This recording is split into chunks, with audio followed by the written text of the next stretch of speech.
ఏంటి డాక్టర్, ఏమీ అర్థం కావట్లేదు. ప్రపంచానికి తెలియని ప్రపంచంలోనే అత్యంత ఘోరమైన శిక్షల్లో ఇది ఒకటి. ఈ గంటని ఎన్నో లోహాలతో కలిపి చేశారు.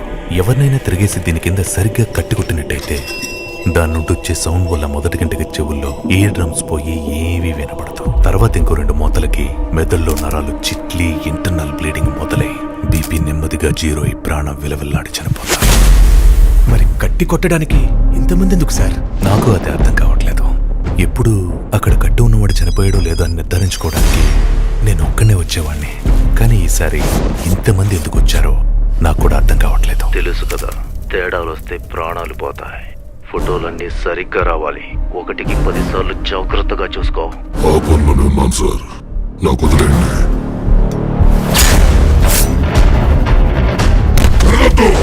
నాకు చిరాకు.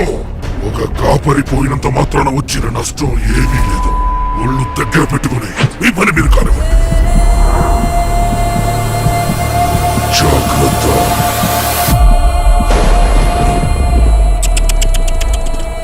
కాబోలో ఎందుకు? మన బాస్ మరి కాసేపు చచ్చిపోతున్నాడు. ఈ ముగింపే ఆయన ఓటమి.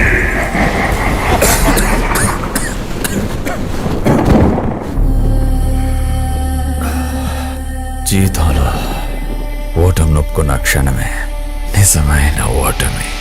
రే, నన్ను చూస్తే ఒప్పుకునే వాళ్ళ కనిపిస్తున్నాను అంటావా? అయినా చావు గురించి మాట్లాడుతున్నావు కదా, నిన్నొకటి అడుగుతా. అసలు చావు అంటే ఏంటి?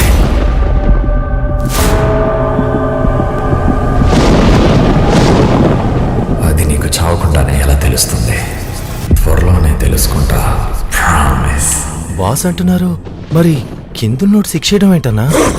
ఎందుకంటే సంస్థ యొక్క నియమాలు అందరికంటే పైనున్నాయి. ఇంతకీ ఎవరన్నా ఆయన? ఒక జంతువు బలం అది కొరికినప్పుడు ఉత్పత్తి అయ్యే శక్తిని బట్టి నిర్ధారించబడతాది. ఒక సాధారణమైన మనిషి కొరికితే చదరపు అంగుళమంత చోటు మీద దాదాపు 150 పౌండ్ల ఫోర్స్ పడుతుంది. అదే ఒక పెద్ద సింహం కొరికితే దాదాపు 650 పౌండ్ల ఫోర్స్ పడతాది. ఎవరికి పూర్తిగా తెలియని ఆ ప్రపంచంలో చాలా శక్తివంతమైన జంతువులే ఉన్నాయి. కానీ ఒక్కడిని మాత్రం వీటన్నిటికన్నా మించి ఈ భూ ప్రపంచం మీద అత్యంత శక్తివంతమైన జంతువుతో పోల్చుతారు. అది కొరికితే అక్షరాల 40,000 పౌండ్ల ఫోర్స్ పడతాది. 40,000 పౌండ్ల అంటే 100 సింహాలు ఒకేసారి కొరికినట్ట? ఏంటన్నది? దాని పేరే మెగా లోడాన్.